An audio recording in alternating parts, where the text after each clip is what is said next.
There's a certain kind of coach who believes what we believe, who leads people to greatness, who gets people unstuck, who unlocks all of your passion. A coach who helps people discover what drives them, to tap into their superpowers. That knowing your why is the first step to untap potential, to focus, to breakthroughs. A coach who's looking for a better way. Are you that coach?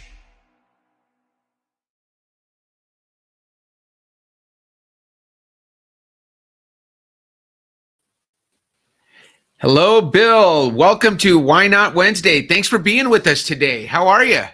Great, Dan. Thanks. It's a pleasure to be here. It's great to have you. I want to introduce you. You know, Bill, you've got a great set of skills and you're an amazing coach. I'm so glad I got to meet you. You've got so many connections that we have in common too. So you're a career transition coach, you're a leadership coach, you're a strategic talent management advisor, a speaker, and an author. I see the book behind you. And so what I'd love to talk about today is how you do all of those things. And now that you've found your WHY.os, we always want to talk about that. So I know you've got a connection to the Honor Foundation and a couple other organizations that we're going to talk about. But what I always like to start with is your why operating system, because everybody that's listening is familiar with the why or familiar with the why discovery. If not the WHY.os, we've got a lot of coaches on board, but you've got a very unique WHY.os. Your why is to make sense of the complex and challenging. How you do that is by seeking mastery, depth, and breadth. And then your what is what you bring is trusting the ability and the delivery of trusting relationships. So we were just talking about that in the pre-show.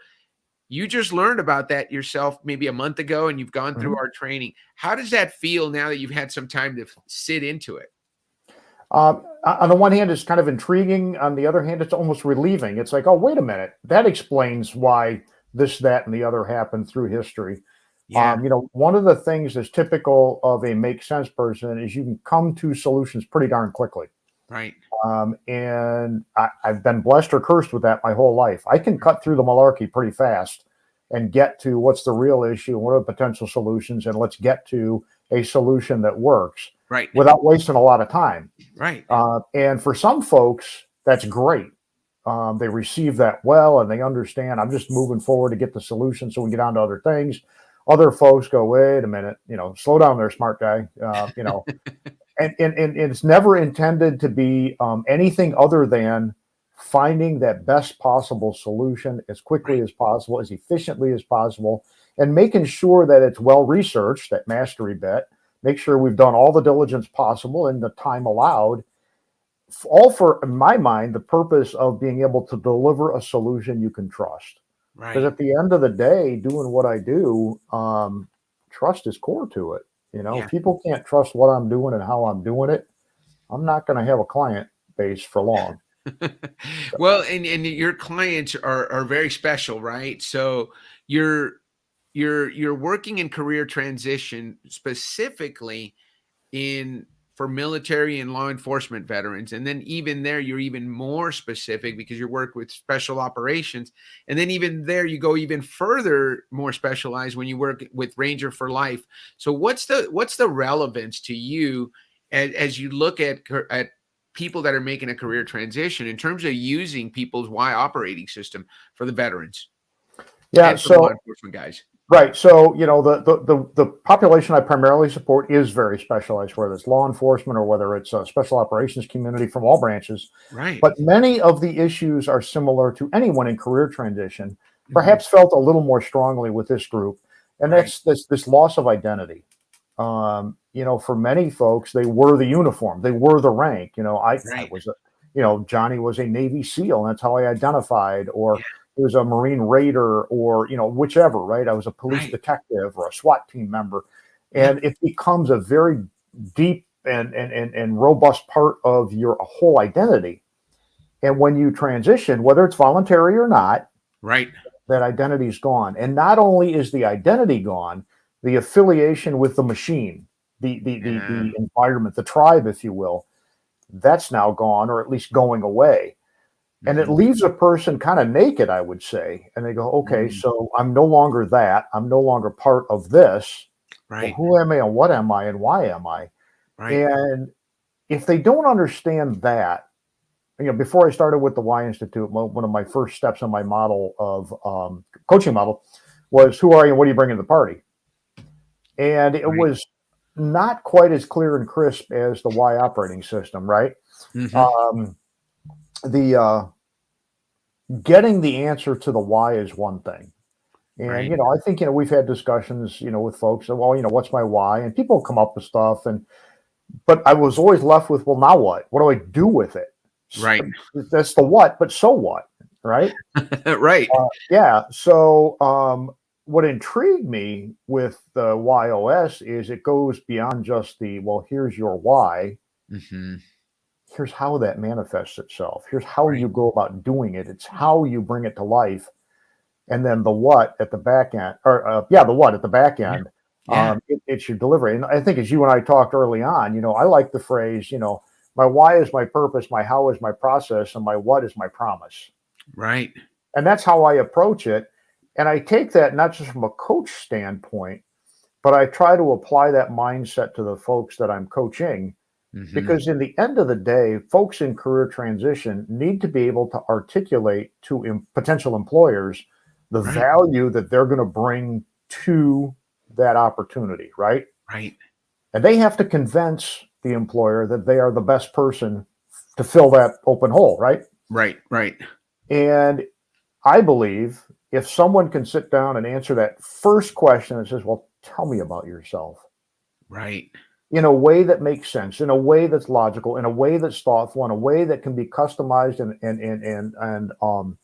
it would address the open needs.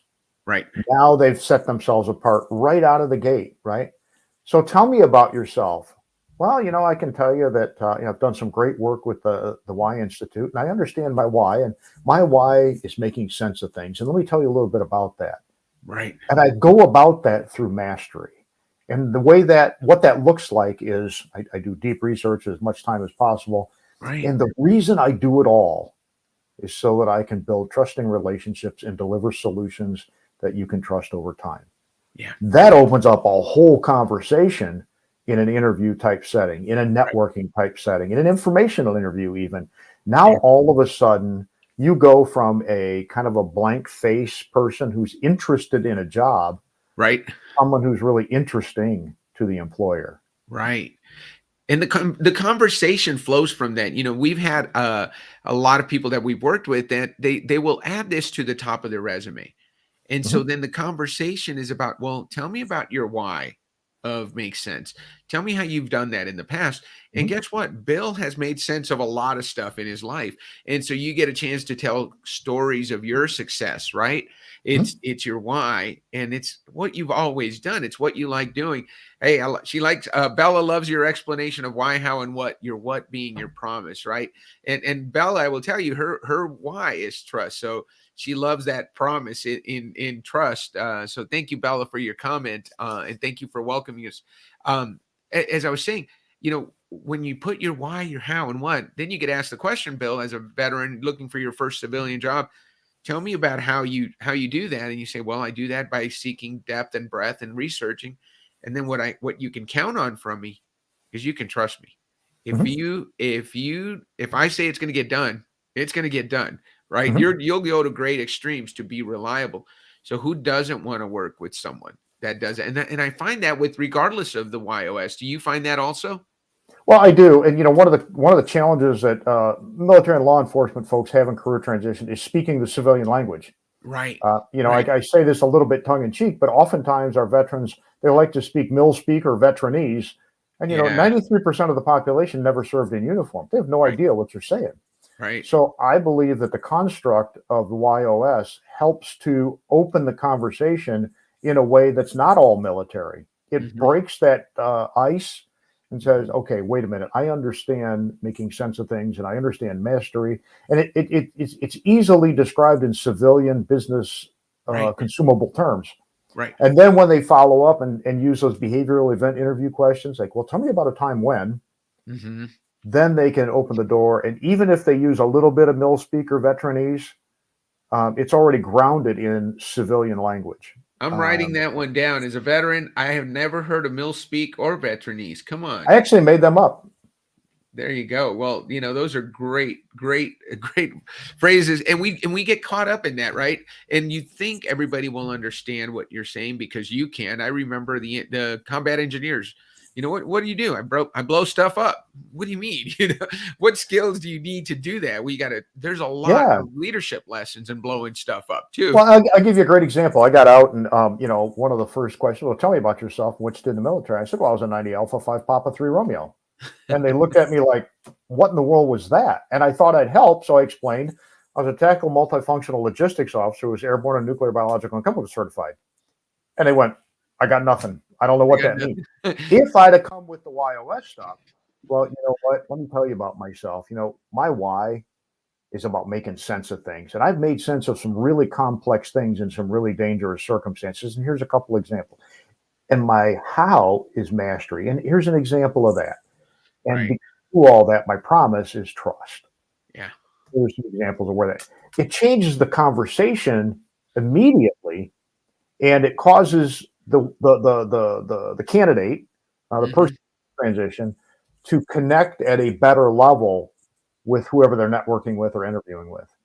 So you work with three different what we call the word that we used is you're working in career transition with three different veteran law enforcement organizations. One is the Honor Foundation, and Jeff Pottinger was on last week and he talked to us about that. So you can touch on that one, but the other one is Ranger for Life, which is very specialized.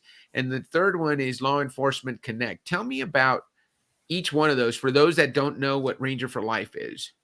Yeah, so I'm sure Jeff did a great job. He was one of the founding people at Honor Foundation, so I'm sure he covered that well. Ranger for Life is a relatively newer nonprofit that supports career transition for members of the Army 75th Ranger Regiment. That's exclusively who we deal with right now. It's a relatively newer program, and it's a fantastic approach to helping our very specialized Army Rangers understand, like I like to say, who they are, what do they bring into the party, how they define success, and they look at it multidimensionally. I happen to be the subject matter expert, or we call master trainer for things related to employment. So what does career transition look like, and what does talent acquisition look like, and what do you need to be ready for in those regards? And points like I made earlier, how do you get ready to answer those early questions? Law Enforcement Connect partnered with a gentleman named John Saporsky, who is a former law enforcement officer who does career transition work for law enforcement. And the job there is very similar. It's to help set up and define programs and interventions that help law enforcement officers make the transition from law enforcement to non-law enforcement career fields, whatever that might be. Yeah. In all these cases, what we're trying to do is help people better understand themselves, the value proposition that they're offering to the civilian work market, and then help them figure out how to make the transition from where they are today to where they might be in the future. So you wrote a book called Military Career Transition, A View from the Other Side of the Desk. You just got some great kudos this week from someone on LinkedIn. I was following that post. A lot of people really like that. What would you add to that chapter, given the new skills you just recently completed certification? What would it be another chapter? Would it be a communication module? What would you add based on what you know now? Yeah, I think, the book itself's got 5 different chapters in it, and the focus is really on helping readers understand career transition, military career transition specifically, from the employer side of the desk. There's a lot of discussion about career transition that doesn't ever include or discuss the wants and needs of the employer. So that's what I'm offering there. I think what I learned through the Y Institute and the work I'm doing now would probably go back towards the kind of process. I built a 6-step framework for transition, and I think it would add it to make the first step more robust. Who are you? What are you bringing to the party? Right? Yeah. So who you are. Yeah. What I do now is a self-designed initial assessment. Mhm. And about 36 different dimensions I ask people to document and figure out what they're doing. But this is a nice framework that takes that input, help Mhm. formulate it. If you think of the early stages of the work with the WHY.os, you did interviews. This Right. wasn't intended that way, but it's an interview based. This could be a nice supplement. So I think the discussion there, or I'm sorry, the topic would be added in the discussion there. Mhm. The other bit would be with networking and the section on interviewing, because Okay. I think there's great potential, as I said before, to really clarify your elevator pitch and answer that Right. question of, well, tell me about yourself. Right. That's such a tough question for a lot of people, right? And when I talk to new coaches, or especially coaches that I'm talking to for the first time about why, that's one of the questions I say, look, Mhm. everybody wants to answer why, but nobody really has a great answer.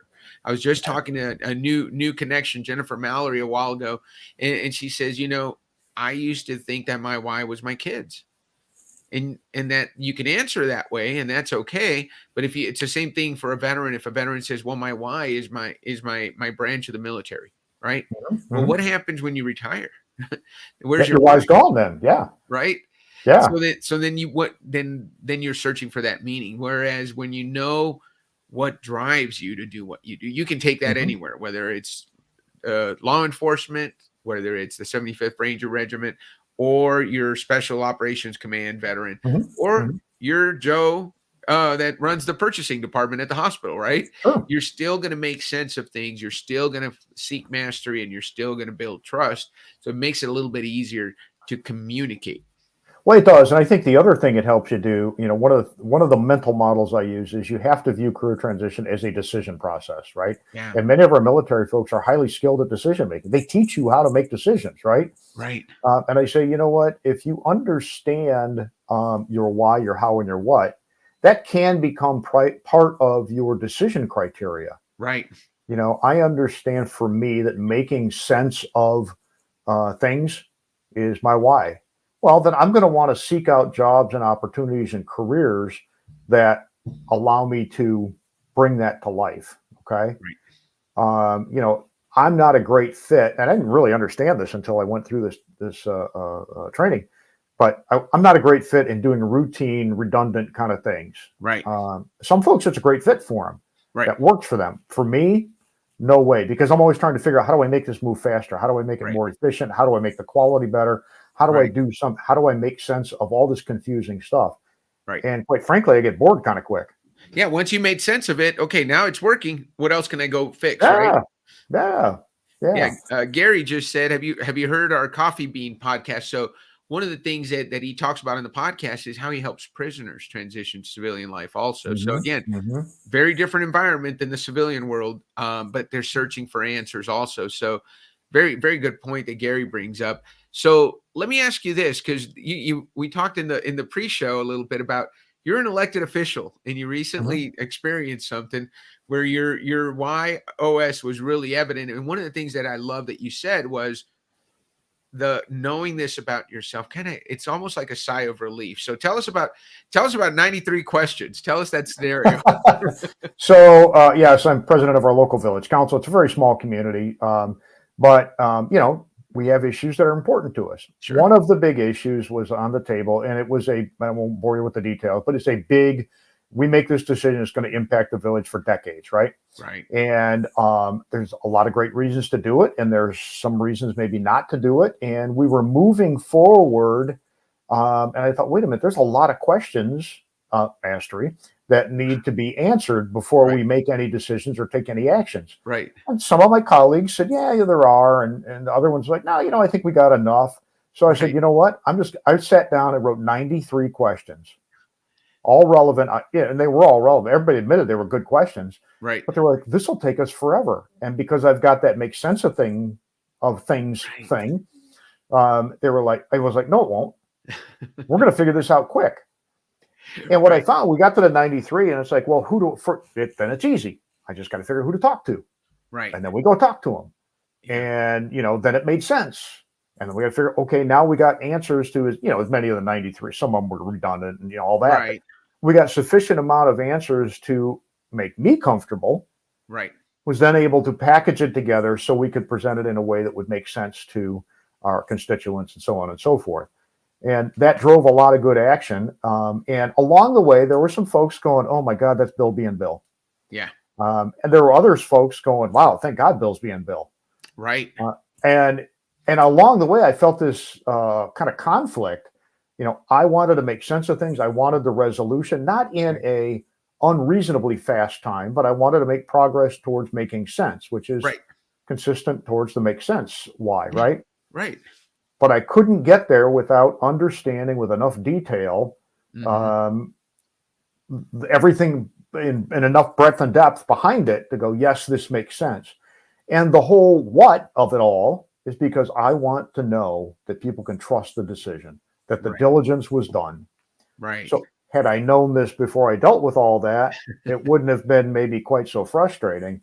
Looking back, it's very explanatory of my approach, my reaction, others' approaches, others' reactions, and how we played off each other, good and bad, throughout the process. So you're the president of the town council, right? So I know how those meetings go. I've been to them, right? And especially if you're walking in and you just got elected, hey guys, and you're introducing yourself, would it have been helpful for you to say, you know what? Here's what you need to know about me. In Sure. everything I do, I am always looking to solve problems. I love solving problems. I like challenging and complex issues that I can solve. So put me in that position. Now, what you have to know is that I seek a lot of information. That's how I Mhm. come up with those solutions. So if I'm asking a lot of questions, I don't want you guys to get frustrated. But for me, the more information you give me, the better. Some people don't want a lot of information. Don't be afraid to send the whole book to me. I'll read it, Yep. right? I've And said that's those things. yeah. And so when Yeah. you say that, then they understand. And then you close with, but by the way, the only reason I do those things is because I want to be a trusted source. I want to make sure that whatever Mhm. decisions we make in here, our Mhm. constituents can know that due diligence was done so they can trust that decision. And I Yeah, think and that sets along you up for those success. lines, absolutely. Along those lines, the whole YOS being able to understand that for yourself, no matter what circumstance you're new to, there's Mhm. benefit to it. Whether it's in a Yeah. career transition, if you're taking a new position, you volunteered on a local group, Right. if you're in a non, whatever. Absolutely. That Yeah. whole self awareness, knowing who you are, and like I say, who you are, and what you bring to the party, Yeah. why you do what you do, how you do it, and what the end result might be. That's who It's you are. valuable in any kind of circumstance. Sure. Exactly. No, that's fantastic. So Bill, tell us about how, speaking, how did you get into speaking, training, and coaching? Well, it's been a long and strange trip. It's kind of a, what was it, Grateful Dead kind of thing with a long, strange trip. My first speaking experience was at my high school graduation. I've been a Okay. public speaker for a very long time. Um, some would argue I'm pretty good. Some would argue not so much. They hear me once, and we don't need to do that again. But but I've been doing this a very long time. So I did 12 years active duty as a military officer, and then I did 22 years as a corporate HR executive. And throughout that, I have done public speaking. You're a Sure. military veteran. If you're in a position of authority, you have responsibility to speak to things, Right. right?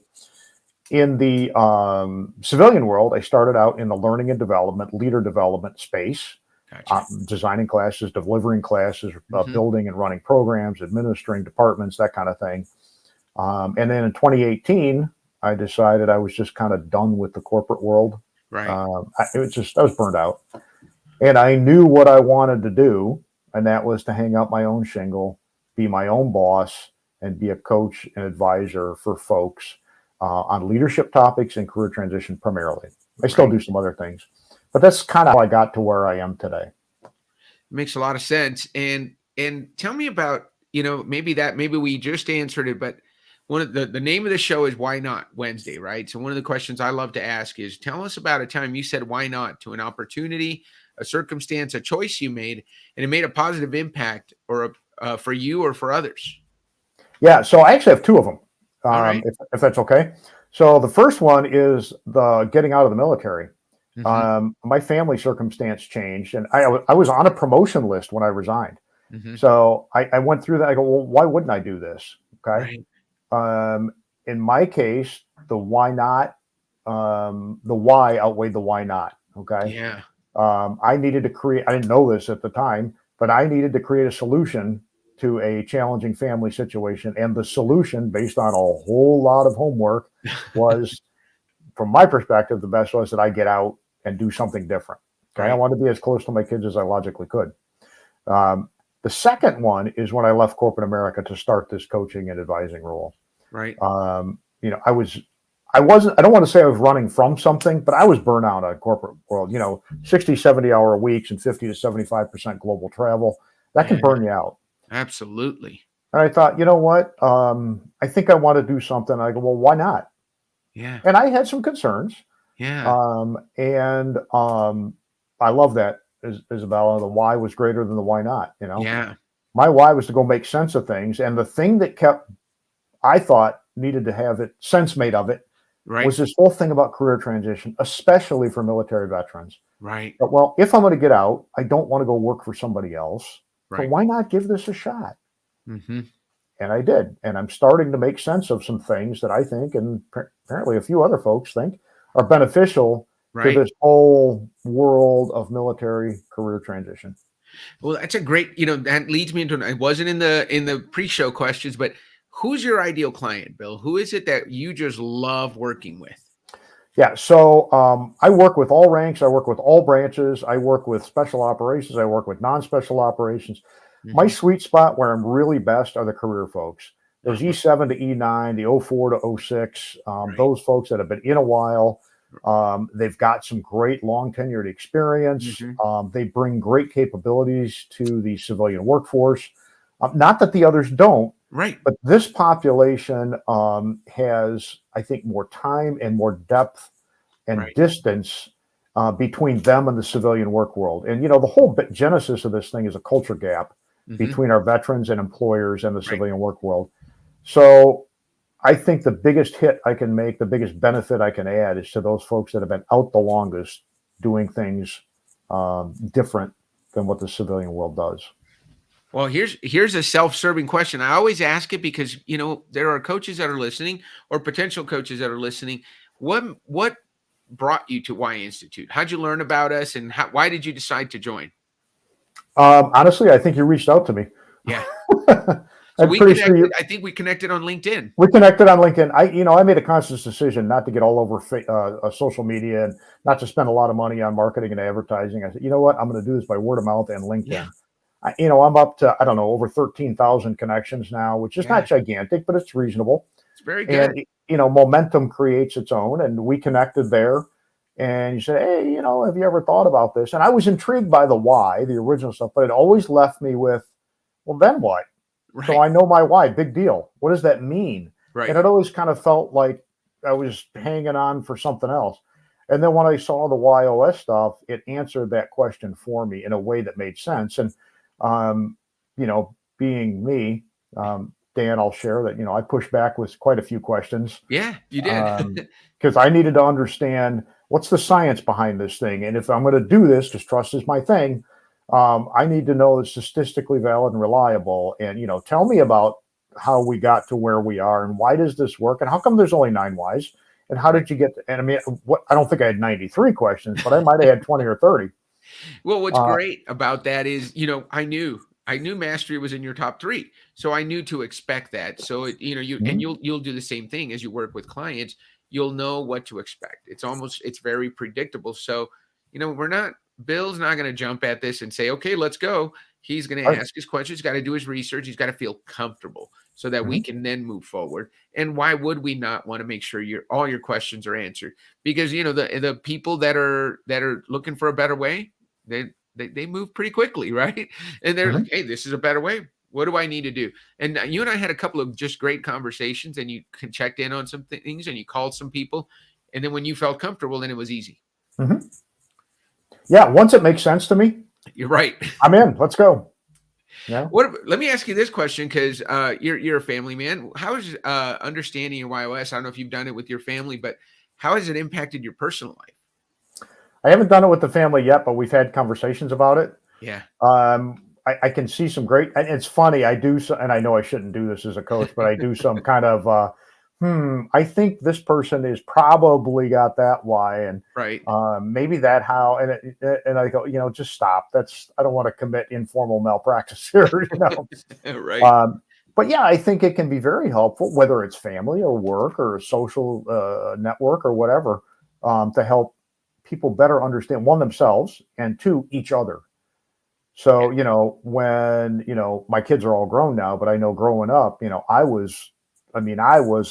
need to figure this out, Right. whatever it happened to be. And okay, we got to look into this, we got to look into that. And I know at least one of my kids does not share the same why, how, or what as I do, They because I drove rarely them ever do. crazy. I drove them crazy. Like, Yeah. well, hang on, we got to check into this. And they're like, no, let's just go do it. It's all good. Right. So the upside, regardless of the relationship, I think can be, gigantically positive. Excellent. No, and I think you bring up a great point. And Bill Summers, one of our coaches, is working with. He's putting a program together for parents of college-bound students. Right. Let's Hmm. Hmm. let's figure out their why now. Let's not figure it out when they've paid 4 years of tuition and they came out with an engineering degree Yeah. and figure out Yeah. that is just not a place for them. Right. That they Right. they they want to travel and do different things, and they're wired differently than what they're doing, because then once you get out, you get a job, and then you buy a house, and then you buy a Hmm. car, you get married, and now it's really hard to make a career transition, right? So Absolutely. so I love that work that a couple of our coaches are doing, but Bill came to mind because he posted about it recently, and he's trying to help those young people make better decisions before they decide on what they're doing. And then there's the other part of it is they may not have to go to college. Sometimes the trades are a great place for them to go and can do just as well. And as I think one of his posts said, that there are a lot of millionaire business people that never went to college. So Absolutely. let's not Absolutely. put them into a box that's exactly where they have to go. So Well, and I think regardless of context, I think each of these whys can be impactful. For example, I talk with folks who are interested in entrepreneurship. Now, my understanding is if someone has a why of challenge and you've got to work within a franchise set of rules, that may or may not go so well. right. So just having that level of awareness, I think, can be really added value to whatever the career choice and whatever phase of the life you're in. Right. And I think it's very important, especially like you said, with challenge. One of the first questions, I have a how of challenge. So the first question I would ask is, how much flexibility will I have? You know, Hmm. how Hmm. much am I going to be allowed to play? Because if you put me here, I'm not going to have any fun. If you open Right. it up like this and say, hey, work in here, okay, then I can have fun Sure. in that. I can be myself. Well, and you bring up another good point. If you understand who you are in this regard, you have that self-awareness, you can then understand what's important to you. And you can, in the context of career transition, you can Right. start figuring out what to ask. Right. It's Because not just, oftentimes, you're I not talk to just people, they go, I don't interviewing. even know what to ask. Oh, exactly. Well, they're not just interviewing you, you're interviewing them. And I think Hmm. making sure that it's going to be a fit for what it is that drives you. For me, it's, Hmm. hey, how much of a difference am I going to be able to make? Hmm. Can I do things my own way? Am I going to be allowed to be creative? And does it make sense? Right. Hmm. So for you, it's going to be like, okay, does it make sense? What problem are we solving?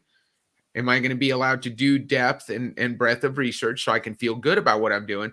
And will it build trust? Right. Hmm. All those three things check off. All right, I'll accept the job. If not, Sure. probably not going to go there. Well, we're out of time. I can't believe we went a couple of minutes over, but that was fantastic. Thanks so much for being on, Bill. I look forward to seeing you in Albuquerque in September with the rest of our coaches. And thank you for being on. Have a great rest of your day. Thanks, Dan. I appreciate it. Have a great day.